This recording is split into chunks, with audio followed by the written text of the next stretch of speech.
Preguntas que podemos sacar para Redrado, que vamos a tratar de exprimirlo en esta hora de RM, y voy a ir para allá y agradecerte que después de este año hayas venido, hayas cumplido. Muchísimas gracias. Placer. Déjame preguntarte algo vinculado con esto, porque mi duda es, después de que se reactiva la economía y que hay un crecimiento del que me parece que nadie discute, ¿no? Un pequeño crecimiento, y que hay oxígeno para los comercios, aparece la amenaza de esta cepa. Yo no te voy a hacer hablar de temas epidemiológicos, pero ¿vos crees que hay margen? Digo, ¿se puede plantear que hay margen económico para volver a implementar medidas, por ejemplo, de cierre?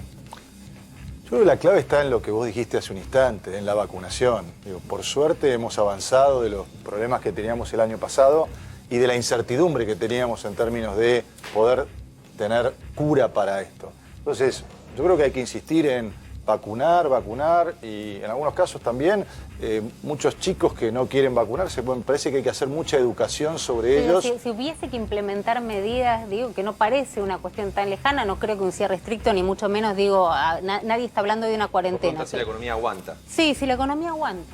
Bueno, la economía está frágil en este momento, recién se está recuperando. Yo diría que preferiría ver medidas preventivas antes que volver a encerrarnos, también por los problemas no solo económicos, sino psicológicos que se generaron y demás, con lo cual parece que pongamos el acento en lo que ustedes decían, la segunda vacuna. Hay gente que se ha dado la tercera vacuna.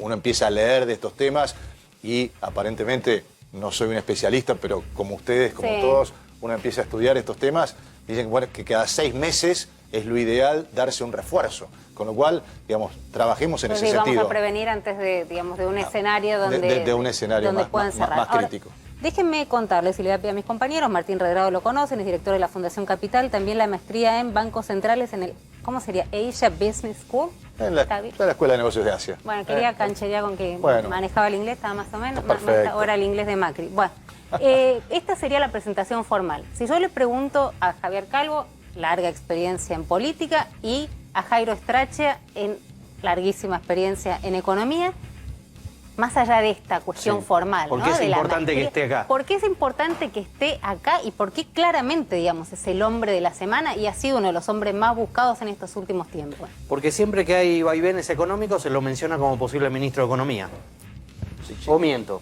No, y además de haber pasado por el Banco Central en momentos críticos, tener experiencia en corridas, atado a lo que dice Javier, es un hombre de diálogo con distintos actores del peronismo, lo cual lo pone, no sé, desde hablar con Sergio Massa hasta, entiendo, haberse reconciliado con la vicepresidenta Cristina Fernández de Kirchner. Entonces lo pone con esta situación. Decís reconciliado, y se lo vamos a preguntar por supuesto a él, porque se hablaba de que tenías bolilla negra, de que Cristina Fernández de Kirchner, después, ¿no?, de lo del Central, le había puesto la bolilla negra y que estaba vetado tu nombre para cualquier situación que tenga que ver con integrar, asesorar o acompañar a un gobierno en el que ella esté. ¿Se terminó ese veto? Primero, Jairo, yo hablo con todos. Hablo con gobernadores de la oposición, del oficialismo, cualquiera que me pida la opinión, como ustedes esta noche, que me van a pedir mi opinión o también, yo creo, ideas de qué hay que hacer, porque tenemos muchas opiniones, pero también creo que lo importante es decir qué hay que hacer hacia adelante.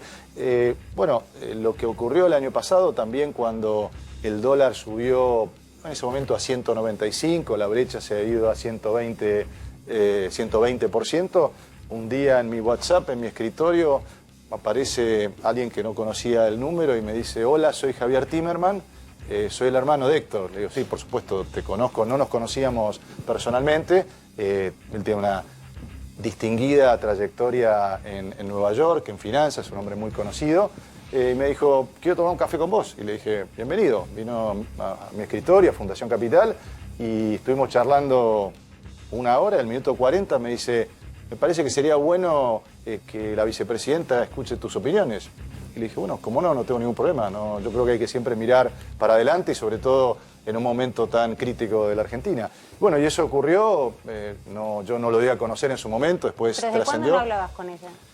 No hablaba desde el 4 de enero del 2010. Claro, lo tenés Sí, tengo muy presente la fecha. Clarísima la fecha. 8 de la noche hasta las 9:30, una reunión difícil. Bastante tensa. Sí. Ahí aparece la idea de la bolilla negra y de Redrado No, a ver, sinceramente... no. Y recompone Javier Timerman diciendo: acércate. Pero yo nunca... A ver, nunca me preocupé realmente si había bolilla negra o no, porque yo trabajo...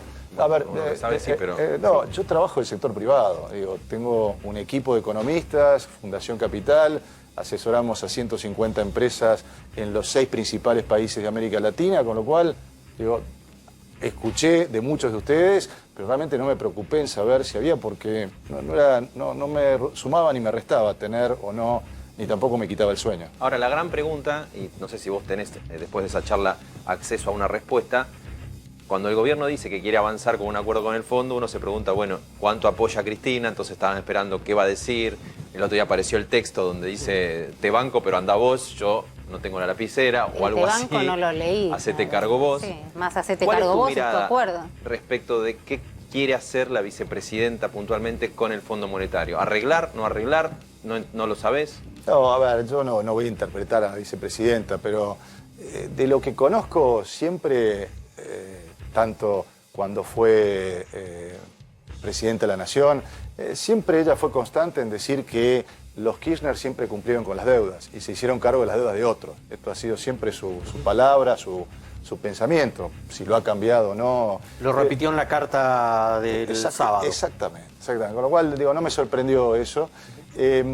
Yo sinceramente, Jairo, lo que veo es que hay intereses convergentes. Creo que la pregunta es, ¿qué tipo de acuerdo? Cualquier acuerdo, vamos a hacer los acuerdos que hicimos siempre con el Fondo Monetario, que fueron ajuste fiscal y ajuste cambiario, es decir, la receta única. Siempre le digo a los técnicos del fondo, con quien tengo relación de varias décadas, pero con muchas diferencias, respetuosas y demás, siempre les digo a ellos, ustedes tienen una medida única, un traje de una medida única, sea para Indonesia, sea para Tailandia, sea para Sudáfrica, Colombia, es decir, a todos los países que tienen problemas y van al fondo le dicen ajuste fiscal y ajuste cambiario. ¿Vos decís? Creo que, pero perdóname, para ir a... La pregunta es, ¿qué tipo de acuerdo se va a apoyar?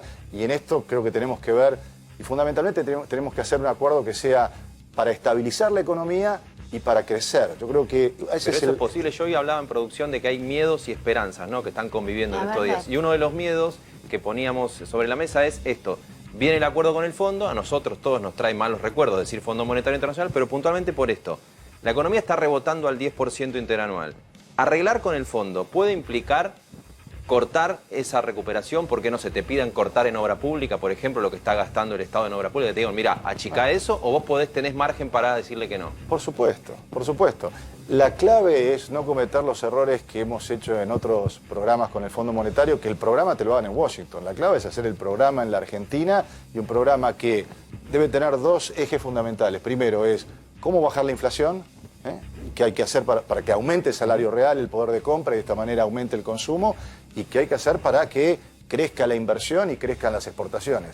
Yo lo que digo es que en este momento de crisis de credibilidad se necesita no solo equipo, programa económico, sino también leyes que sean por mayorías especiales del Congreso, y eso tiene que salir de la Argentina. Después vas con fortaleza y negociás y convalidás ese acuerdo o el programa económico con el Fondo Monetario Internacional. Impongan, está diciendo, que no vengan y te impongan, digamos, cuál es su programa. Es lo mismo que cuando vas a negociar. ¿Quién marca la cancha? Acá también, ojo, al Fondo Monetario tampoco le interesa, y esto es diferente del 2002, que Argentina caiga en default. Yo veo acá intereses convergentes, tanto de los accionistas del Fondo Monetario, como también del propio equipo técnico. Con lo cual, por primera vez veo intereses convergentes. ¿No es un poco una ilusión de que el fondo te va a permitir cerrar un acuerdo sin ajuste fiscal? No, yo creo que hay muchas más. A ver, depende. A ver, uno puede trabajar en ir hacia el equilibrio fiscal desde el crecimiento económico, porque crece la recaudación, porque crece la economía. La pregunta es después, ¿qué haces con el gasto? ¿Y dónde lo aplicás el gasto? Y yo estoy convencido que el gasto hay que aplicarlo en infraestructura. Y además creo que una de las leyes básicas que necesita la Argentina es cuáles son las principales obras que necesita el país para ir hacia el transporte multimodal, es decir, cómo combinamos tren, carreteras y vías fluviales para poder bajar el costo de transporte que tiene hoy la Argentina, que es una de las cosas que no nos permite sacar nuestra producción al mundo y por lo tanto exportar más. Ahora, Martín, por lo cual depende de nosotros si gastamos más en gastos corrientes o gastamos más en infraestructura. Esa decisión es una decisión que tiene que venir de la Argentina y también que se tiene que discutir en el Congreso argentino. Y por eso yo digo, que el ministro de Economía salga con 2/3 partes del Congreso que está apoyando una visión de la Argentina hacia el futuro. Pero ¿dónde estamos? Digo, era una de las grandes preguntas, ¿no?, que hacían hoy, supongo que les hacían también, digamos, a ver si Redrado nos puede decir dónde estamos parados en la negociación. Lo escuchaba ayer a Prat Gai decir que estaba el ministro Guzmán arrastrando los pies, decía, hace 2 años sin llegar absolutamente a nada, siquiera un preacuerdo, digamos, como estamos hace 2 años, y después lo escuchás al ministro y te dice, ya estamos prácticamente ahí. El presidente sale a decir, estamos todos de acuerdo. Cristina Kirchner escribe, es tu acuerdo, no el mío. Digo, ¿dónde estamos? No hay forma de saber, conocés claramente los mecanismos del fondo, conocés cómo es la negociación. Si yo te pregunto, mal, más o menos, cerca, lejísimo, digo, para que la gente entienda dónde estamos respecto de esta negociación con esta señora que tenía tan buena relación, se apostaba a la relación personal, tampoco sé cuánto valen las relaciones personales ahí, ¿no? Pues esta amistad que se había dado entre Guzmán y...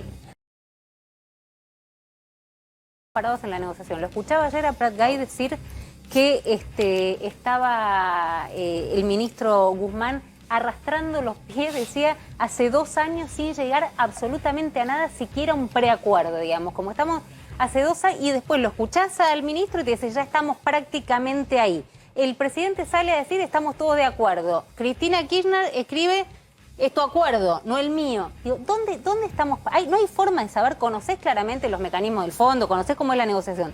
Si yo te pregunto, mal, más o menos, cerca, lejísimo, digo, para que la gente entienda dónde estamos respecto de esta negociación con esta señora que tenía tan buena relación, se apostaba a la relación personal, tampoco sé cuánto valen las relaciones personales ahí, ¿no? Pues esta amistad que se había dado entre Guzmán y... Está muy buena la pregunta y si querés empezamos por la última parte. Dale. ¿Qué rol tiene la directora gerente, sí, quien conduce el Fondo Monetario Internacional, que es la señora Kristalina Georgieva? Bueno, es una funcionaria, pero arriba de ella tiene un directorio. Es decir, los que mandan son los directores, que son los accionistas, los países. Los países dicen, sí, esto no, y de acuerdo a el peso relativo. Y debajo de ella ella no es la que te cierra, digamos, para entender. Ella no es la que te cierra. Okay. Ella puede actuar como facilitadora, también depende de las personalidades, esto siempre influyen, pero tenés 3 niveles. Uno es el cuerpo técnico, con el que todavía no cerraste un acuerdo. ¿Dónde está hoy? Hiciste una pregunta muy precisa. Argentina presentó un programa plurianual. Esto significa que ha presentado un sendero en cómo va a gastar, en cómo va a recaudar y en cómo va a financiar en los próximos años. Esto no lo ha discutido todavía, no hay que reunirse cara a cara. Cuando uno está negociando un acuerdo con el fondo son 20 técnicos, 5 que se especializan en gasto público, otros 5 que se especializan en recaudación, otros 5 que se especializan en política monetaria, otros tantos en política financiera. Es un ejército de burócratas al que hay que enfrentar y tenés que poner lo mismo del lado argentino. Esa dinámica, Romina, todavía no se ha dado. Yo espero que se dé en los próximos días, antes de que llegue esto al Congreso. En particular... O sea, todavía no se dio ese enfrentamiento de ejércitos de burócratas, digamos. Claro. Proponiendo una cosa o proponiendo otra. Y lo que le falta a eso es todavía explicar, vos no solo tenés que dar un sendero, sino también tenés que explicar cómo vas a crecer, qué vas a hacer, cómo vas a transformar tu economía para poder volver a crecer. Lejos. O sea, si te tuviese que preguntar sin dar mucha vuelta, ¿estamos lejos? No, vos le podés dar mucho dinamismo. A mí me llama la atención un dato, que todavía... se ha enviado esto al Fondo Monetario, que todavía no se haya confirmado la misión negociadora. ¿Cuándo se encuentran cara a cara? Para vos eso es un dato de que todavía está floja de números finos la discusión. A ver, hay un tema que me preocupa y vamos a los números finos y yo sé que vos lo seguís, Jairo. Por ejemplo, cuando se dice cómo se va a financiar el déficit hacia adelante, ya el propio presupuesto del año que viene pone un asterisco que se va a financiar con ingreso de organismos multilaterales. Organismos multilaterales son el Banco Interamericano de Desarrollo, el Banco Mundial, la Corporación Andina de Fomento. El número que dice que se va a financiar es 12.500 millones de dólares. Son 2,5 puntos del producto. Para ponerlo en términos relativos, en la historia Argentina nunca tuvo desembolsos netos de estos organismos de más de 500 millones de dólares por año. Solamente hubo cuando tuvimos el programa con el Fondo Monetario cuando aportó esos fondos en 2018. ¿de dónde claro, van a sacar? O sea, que hay alguien diciéndole en Washington diciendo, esto no cierra por ningún lado, este número nunca lo tuviste, no, ¿cómo lo vas a tener ahora? ¿Cómo lo vas a tener y cómo lo vas a tener hacia adelante? Yo diría que hoy ese es... Ahora, si nos quedamos, Jairo, solamente en eso, en cómo vamos a financiar el déficit, nos quedamos con una parte de la película. A mi juicio, tenemos que también plantear, y espero que se plantee de la Argentina, cómo generamos empleo y cómo generamos más dólares. Ahora voy a ese punto, pero recién hablábamos de los temores, ¿no? Si te van a pedir ajuste fiscal, vos lo que estás diciendo es, y bueno, achicar gasto corriente, imagino yo, subsidios a la energía que no necesita y gasta más en obra pública, pero antes de ese temor hay otro que es después te digo qué es lo que haría yo con el gasto público. Pero quiero ir al otro gran temor, es el fondo, ¿te va a dar un acuerdo para refinanciar vencimientos con un dólar oficial a 105 y uno paralelo a 200? ¿O te va a pedir devaluar o bajar el paralelo, subir el oficial? Porque ese es el otro gran temor. ¿Te van a pedir devaluar para acordar? Nunca el fondo te va a pedir devaluar y además una cosa lo que te piden, otra cosa lo que aceptás. Está claro. Acá se necesitan dos para bailar el tango y se necesita mucha firmeza en la negociación y ser diplomático en la forma. Creo que a veces se es al revés, ¿no? Se es firme en la forma y blando en la negociación. Yo creo que tiene que ser al revés. Muy firme en lo que se está negociando. No es una relación así. Digo, que impresionante la cantidad de gente que está mirando del otro lado y que está escribiendo. Además, pero lo está planteando casi como una relación simétrica, Es digamos, que, ¿sabés ¿no? por qué? Pero, pero es el famoso tema, cuando vos le debés al banco 10 pesos es un problema tuyo. Cuando vos le debés al banco 100 millones de pesos, es un problema del banco también. Okay. Hoy Argentina es el mayor deudor que tiene el Fondo Monetario, por lo tanto, es un problema. Con lo cual, digo, también aprovechemos el músculo de la negociación de un programa que fracasó, un programa que tuvo sus problemas y que además le representa hoy un problema, diría, el propio balance del Fondo Monetario. Así que no nos achiquemos en la negociación. Okay. No nos achiquemos. Pero en el punto concreto del tipo de cambio, ¿vos pensás que el dólar te lo van a hacer subirlo de a poco más rápido, con un saltito? No, ahí dependerá de la definición que tome el equipo económico. Yo creo que el gran error que hemos tenido hasta ahora es que no se ha generado más oferta de divisas.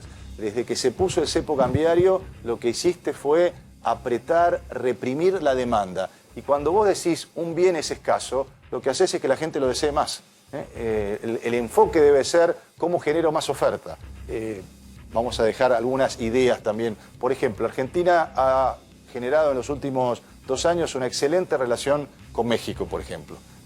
Bueno, el Banco Central de México tiene 200.000 millones de dólares. Bueno, habitualmente entre bancos centrales, sobre todo si hay buena relación, se pueden generar operaciones financieras en donde te pueden prestar plata dando como garantías títulos que tengas dentro del Banco Central. Ese tipo de medidas podrían haber ayudado a generar más oferta y que la brecha cambiaria no se estire. Por supuesto, seguramente algún colega que me está mirando eso es nada más que un puente. Sí, es un puente. Nada sustituye un buen programa económico, que es lo que genera confianza y aumenta la demanda de pesos, que eso es lo que Argentina debe generar. ¿Y vos crees que no hay un buen programa económico en la Argentina? Porque el gobierno se la pasa diciendo, y particularmente Martín Guzmán y el presidente, que hay un programa económico. Hay plan. Hay plan.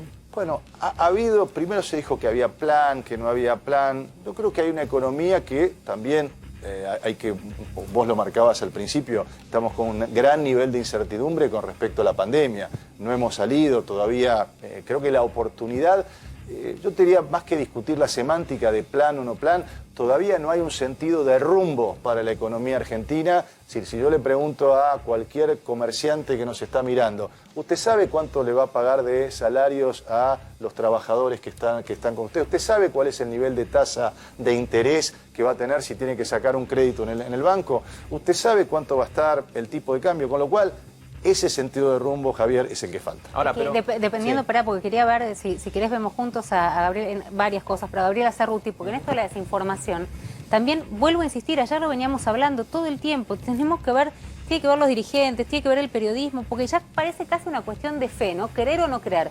Yo insisto, la verdad que hay cuestiones que son hechos. Sí. Los números son los números. Digo, y vos que sos un técnico, además, digo, si yo te doy los números, después podrán discutir acerca de esos números. Si los dos vemos un 10 y vemos un 10, digamos, no lo podemos interpretar de una forma o de otra. Es un 10. Así es. Punto.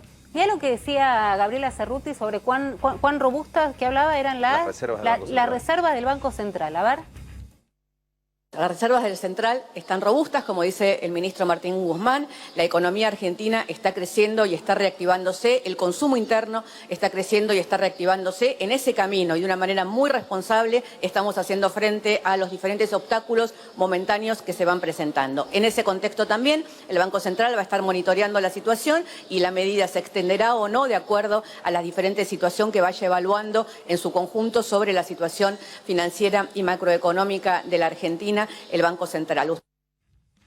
Si las reservas están robustas, primero no sé si son, pero si están robustas, ¿es necesario una política, por ejemplo, de suspender, dijeron, ¿no? Momentáneamente las 12 cuotas en los pasajes al exterior para ir a rapiñar cuánto?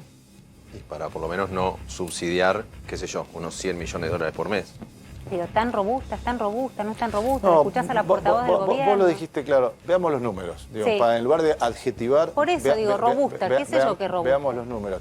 Hoy las reservas netas que tiene el Banco Central, es decir, uno mira el nivel primero de reservas brutas, después hay que deducirle todo lo que debe el Banco Central. Le debe un canje de monedas con el Banco de la República Popular China, los encajes también de los depósitos de los ahorristas argentinos también son de los ahorristas y hay que restarlo. En definitiva, cuando uno mira el número, sacando también, ustedes saben que el Fondo Monetario nos dio lo que se llama la moneda del Fondo Monetario, que son los derechos especiales de giro, nos dio en el mes de agosto 4.400 millones, una parte de eso se utilizó para pagar un vencimiento en septiembre y la otra se va a utilizar para pagar otro vencimiento en... el 22 de diciembre. Si sacamos todo eso, neto, ¿cuánto me queda? 3.500 millones de dólares. ¿Para cuánto alcanza 3.500 millones de dólares? Bueno, no es ni siquiera un mes de importaciones. Argentina, un mes normal, sin estar creciendo de manera eufórica, 5.500 millones es lo que gasta en un mes en importaciones. Y no importaciones de cosas que no sirven, sino de piezas, de accesorios. Cuando vos, un auto que se fabrica en la Argentina, levantale el capote y vas a ver un 70% de piezas que vienen de Brasil, de México, de Sudáfrica. 3.500 dijiste. 3.500 son las que quedan. 3.500. Entonces, y cuando uno mira también lo que debés en el primer trimestre del año que viene, solo con el Fondo Monetario Internacional, en enero, febrero y marzo, en total tenés 700 millones, 750 en el mes de enero, 350 en el mes de febrero y 2.900 en el mes de marzo. Es decir, en total 4.000 millones de dólares en el primer trimestre. Esos son los números. No le pongo ningún adjetivo. Por eso, la gente la gente puede hacer números, le puedo preguntar a Jairo, ¿vos la llamarías robusta? No, claramente no, y no te alcanzan y por eso tenés que renegociar al que le debes los vencimientos. Eso me parece que es lo que le impone. Pero ¿no confunde el gobierno cuando sale con estos mensajes, Martín? Sí, además en esto yo creo que debían hablar los técnicos. O sea, me parece perfecto el rol de un vocero presidencial que habla por el presidente y que da mensajes más que nada políticos. Pero eso necesita claridad técnica para avanzar sobre estos números en lugar de poner adjetivos. Ahí, este año al mismo tiempo, la soja o el campo nos ha aportado unos 10.000 millones de dólares extra. Y uno lo ve eso como en Argentina, siempre que la soja te tiró un centro, fueron años, por lo menos para respirar. ¿Por qué aún con 10.000 millones de dólares que cuando se pensó el presupuesto de este año no los íbamos a tener? Imagínate que vos llegás a tu casa y te dicen, el año que viene vas a tener 10.000 millones de dólares más de lo que pensabas en tu presupuesto. Estamos hablando de este nivel de escasez de divisas, porque eso es lo que hace que se limite la, financiación. ¿Por qué con tanto extra no te alcanza igual? Bueno, es que tuviste una intervención errática en el mercado cambiario, en el mercado de contado con liquidación. Se gastaron prácticamente 3.000 millones de dólares en tratar de contener la brecha, muchas veces con intervenciones que se hicieron entre las 2:30 y 3 de la tarde. Cuando uno tiene un problema de emergencia cambiaria, el Banco Central tiene que estar activo en las 5 horas, desde las 10 a las 3 de la tarde es cuando se compran y venden dólares a nivel mayorista, y ahí se necesita siempre también un factor sorpresa. Ahí el Banco Central estuvo llegando siempre atrás y lamentablemente se gastó mucha plata en, bueno, te digo, casi 3.000 millones, el resto en pago de deuda también, y bueno, y ahí se nos fue, pero una mala intervención lo que generó es una mayor incertidumbre y una brecha cambiaria más alta. Ahora, no, perdón, me quedé pensando con lo del Banco Central. Me encantaría saber cómo ve un tipo con la experiencia como la tuya alguien como Javier Milei, que nosotros empezamos a conocer más mediáticamente y políticamente a partir de su irrupción en estas últimas elecciones, pero que tiene como una trayectoria, o no, la verdad que no lo entiendo que sí. Sí. Digo, y sale a decir, no sé, hay que quemar el Banco Central, ¿no? Prácticamente será una de sus propuestas. A ver, me parece... Digo, es interesante, es irrisorio, es absurdo, digo, en términos técnicos, digo, más allá del personaje de Javier Milei. No, a mí me parece sano que todo aquel que tiene una vida profesional y se quiere jugar por sus ideas y poder pelear por sus ideas, le doy la bienvenida y también lo aplaudo, porque también deja... Pero el problema es el Banco Central, digo, él te está diciendo que hay que quemarlo. Bueno, a ver... Como una manera de decir, intuyo, no va a ir a quemar, no sé qué le puede pasar por la cabeza a Milei. Creo que unas cosas es... lo que ya es un político, porque un político dice en campaña electoral, y veamos cuáles son los proyectos de ley que presenta como diputado. Esperemos para evaluarlo como diputado y los proyectos de ley. Pero para él el problema es el Banco, o sea, es el Banco él tiene Central. una mirada histórica desde que cuando empezó a existir el Banco Central empezó Argentina a tener inflación, hace toda una lectura que lo lleva a decir eso que parece algo... Yo ahora, por ejemplo, el otro día cuando salía de un lugar me lo crucé y su posición es más, la veo ahora en términos de impuestos. Dice, no voy a aprobar ninguna suba de impuestos. O sea, dejémoslo... No ¿Lo usaste de casualidad o se encontró? No, me encontré a la salida de un canal. Pero digo, evaluémoslo por los hechos y no por las palabras. Pero para cuestión de los dólares, que ayer nos hizo charlar un rato con Romina por WhatsApp. Sí, basta, y después acá. Déjenme en paz. Fui a sacar, me comí la curva de, como dice él, el cazaseñoras mayores. Sí, pero de que iban a especificar y fui a buscar los $300 que tenía, me quedaron $2.96. Es Chicos, obvio que ahora, mañana, 1 de diciembre, se cumplen justo 20 años de cuando se dio a conocer con Cavallo como ministro de Economía. Pero contá, hoy fue también un montón de gente a buscar. Digo, yo no es que estaba diciendo que vayan a buscarlo, vos lo desincentivabas, decías esto es una contemos fake. Para el que no lo vio, hubo un comunicado extraño de una asesoría de tributaria de Salta que circuló por WhatsApp con una interpretación equivocada de una resolución del Banco Central y después un audio para mí trucho, de toda truchez, de una señora María Marta, que le decía a otra señora Norma que se iba a especificar los depósitos desde mañana. Y eso generó, más allá de eso, un debate, gente que fuera a sacar sus depósitos, 300, 400, 500 dólares, y hoy las reservas cayeron casi 500 millones de dólares, no me extrañaría que también en parte porque hubo gente, minoristas, que fueron a sacar los dólares. Pregunta concreta, porque el temor en Argentina es permanente y uno lo puede desmentir, le puede decir, los números no dicen que nadie está tocando los depósitos, pero Martín Redrado, que fue presidente del Banco Central, puede ayudarnos en esta tarea de explicar. Otro de los miedos, ¿no? Sí, primero, la medida del jueves, vos hablabas del tema del turismo, pero la medida más seria del jueves fue pedirle a los bancos que la posición de dólares y la cantidad de dólares que tuvieran en sus cajas fuera cero.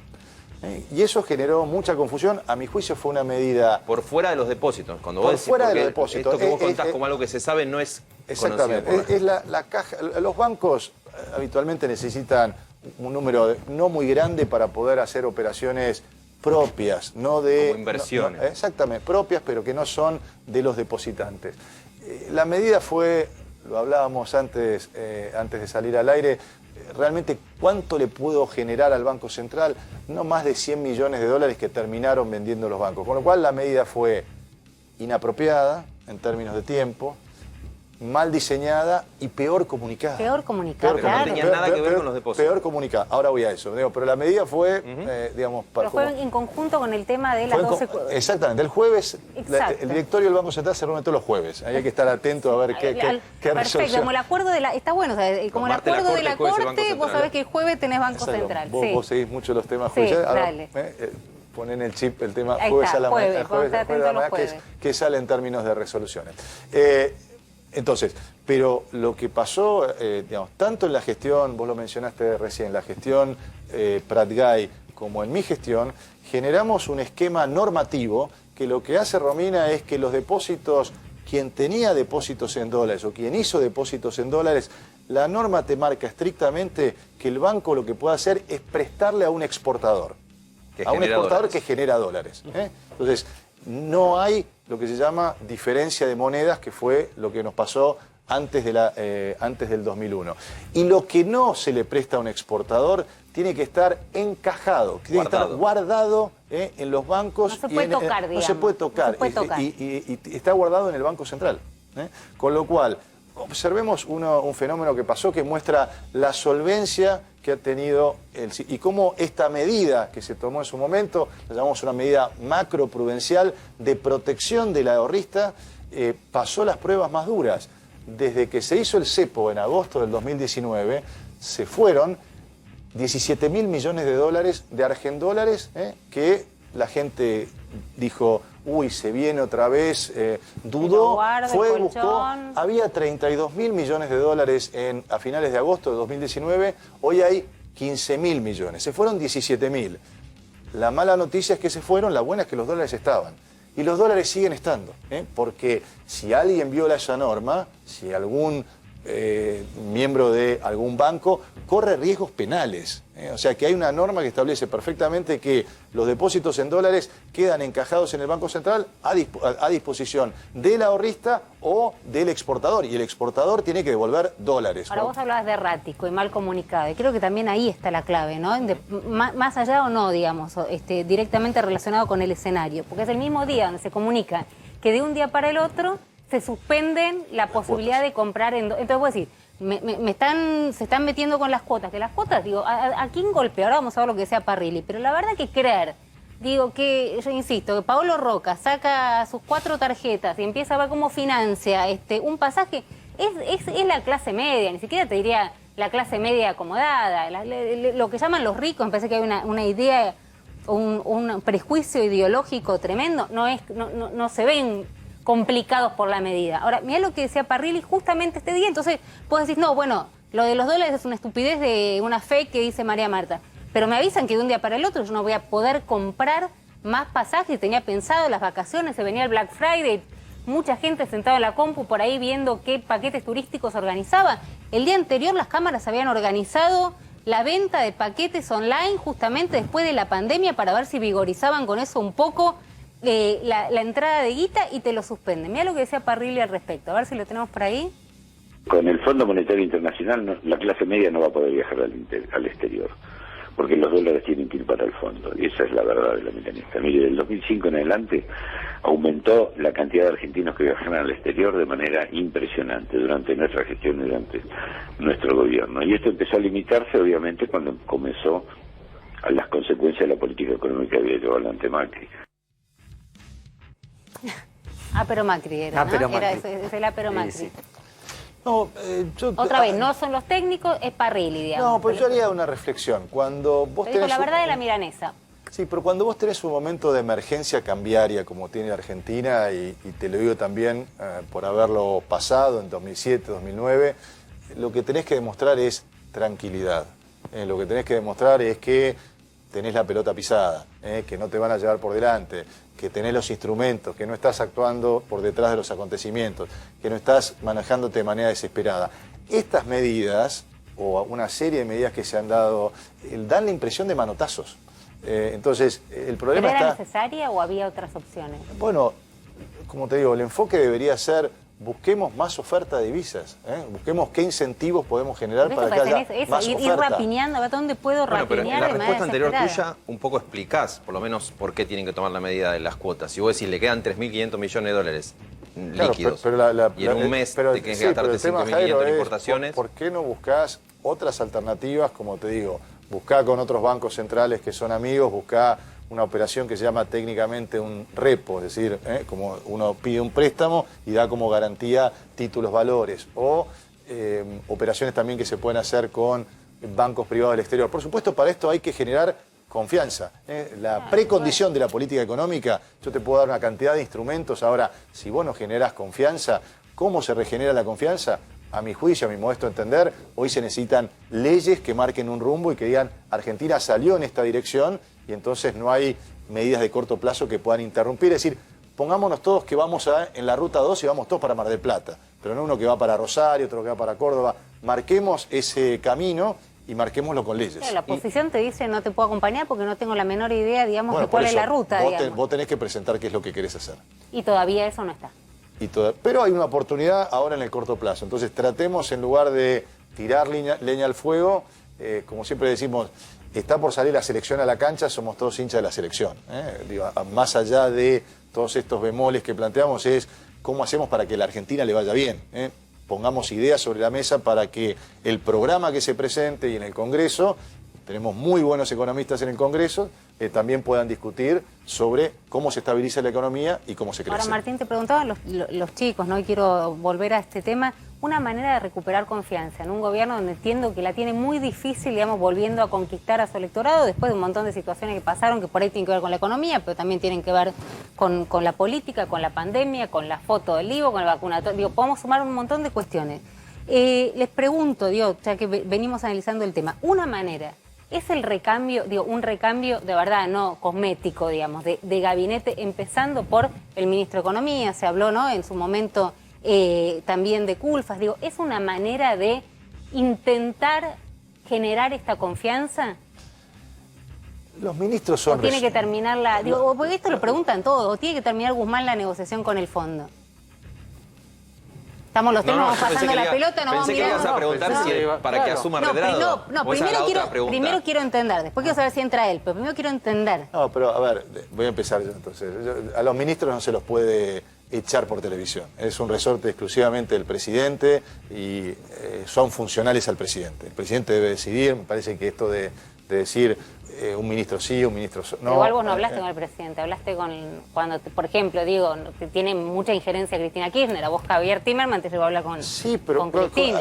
Al presidente lo conozco desde hace 30 años, o sea que también, digo, tengo un buen diálogo, pero digo, no es el punto ese. Yo creo que hoy por hoy lo que tenemos que decir es qué ideas, qué medidas. Primero pensemos, no si es Javier, si es Jairo, si es Romina, si es Martín. De los cuatro creo que Martín es el que más posibilidades estaría teniendo. Creo que es un momento también, Romina, en serio, desde el punto de vista de la gravedad de los problemas que tiene Argentina, de actuar con absoluta generosidad. Digo, no se puede acá buscar algún interés personal en lo dramático que estamos viviendo en términos de la humanidad. Entonces, si querés, lo que podemos aportar los hacedores de políticas públicas son medidas concretas, qué hay que hacer. Después, con qué hombres lo tiene que hacer, ese es un resorte del presidente. ¿Pero vos aceptarías integrar este gabinete? No, yo no hago ningún tipo de hipótesis porque estoy muy tranquilo. Uno sabe si acepta o no acepta. Si vos me preguntás... No, yo lo que te digo es... Hay cosas que las debes tener bastante claras, digo. Después que no las quieras contar es otra historia. Ya te dimos un cafecito de Cabrales, le preparamos, le prometí que le íbamos a estar, pero nada, no. No, muy bueno.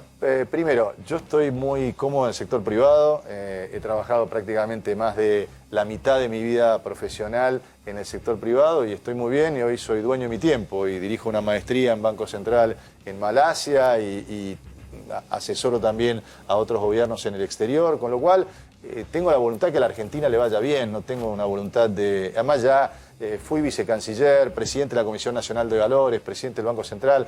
Como técnico en economía no tengo ningún tipo de otra aspiración, más que a la Argentina le vaya bien. Entonces si te convocan, ¿lo integrarías, digamos? Entiendo de tu generosidad, todos queremos que al país le vaya bien, por supuesto. Te voy a dar una respuesta, no hablo sobre hipótesis, estás haciendo una hipótesis que, digamos, ¿para qué hablar sobre algo que no puede pasar? Digo, vivo pero el si día a vos día. me preguntás, por ejemplo, no sé, yo sí, hay convicciones que uno tiene. Si me preguntás mañana, ¿integrarías el comité de asesores de Javier Milei? Pobre Milei, está cobrando Milei.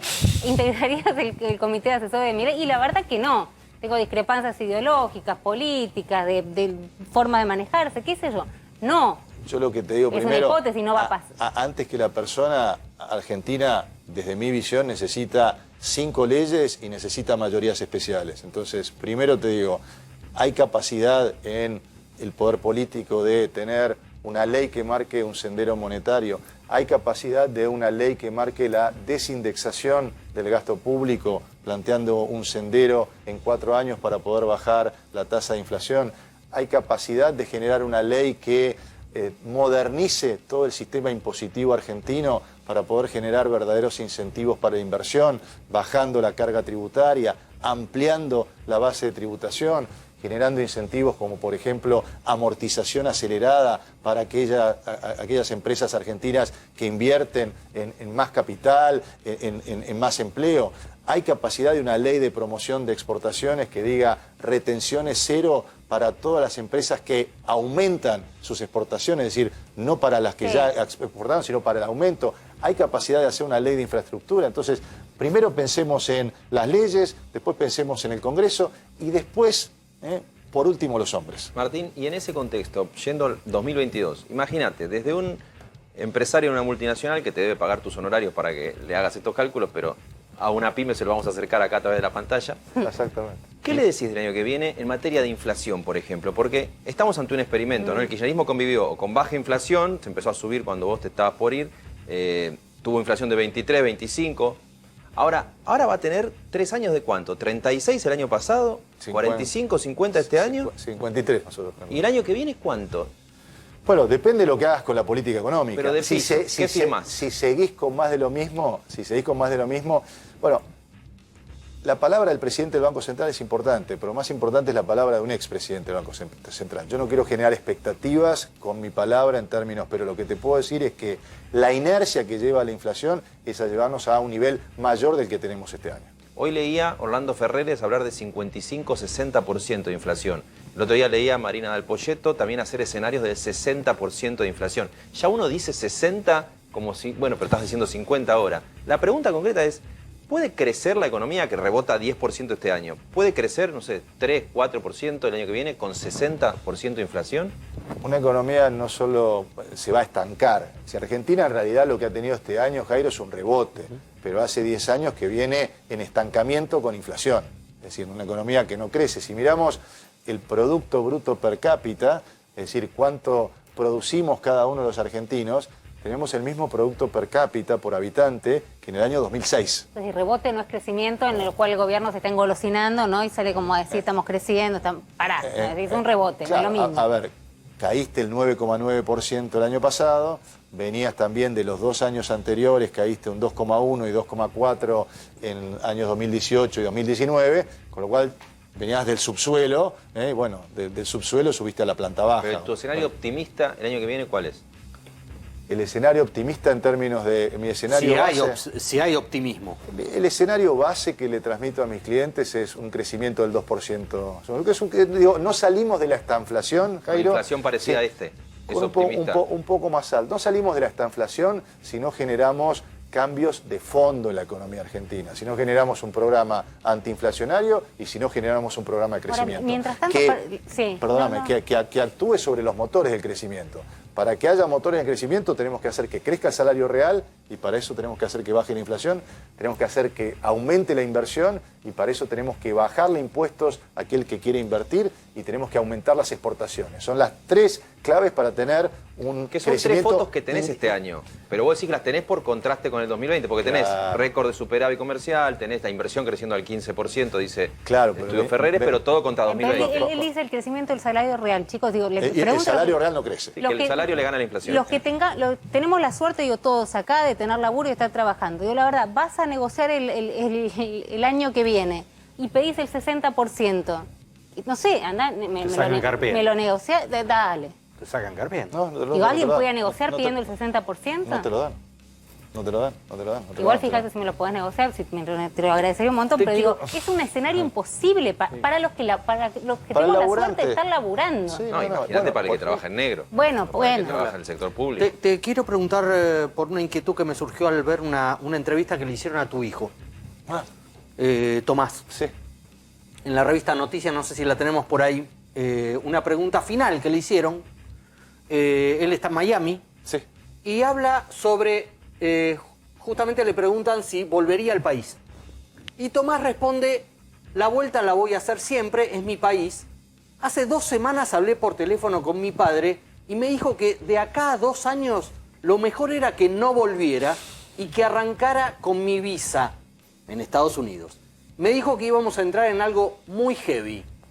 ¿Qué le dijiste al nene? ¿Esto cuándo fue? No, Esto de esta semana, noticias de esta semana. ¿Qué le dijiste? No, me parece que... A ver. ¿Entendió mal o nos tenemos que ir todos? No, 27 de noviembre. No, siempre además, él está iniciando y yo lamento mucho y me da pena que mi hijo tenga que iniciar su carrera en el exterior y que además yo cuando me fui a estudiar al exterior siempre pensé en volver, siempre pensé en cómo podía contribuir a la Argentina. Lamentablemente eso no está ocurriendo.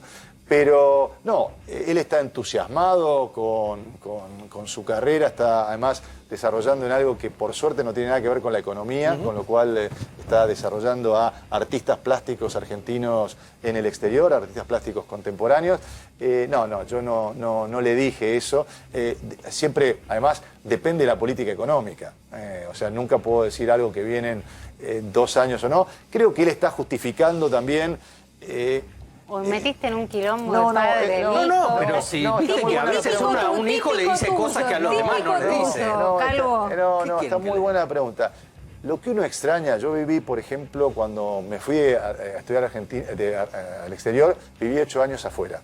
Uno se capacita, lo que uno extraña más son los afectos. Entonces, a veces para justificar los afectos, uno dice, bueno, la verdad que las cosas no están para mí en la Argentina, entonces mejor me quedo acá.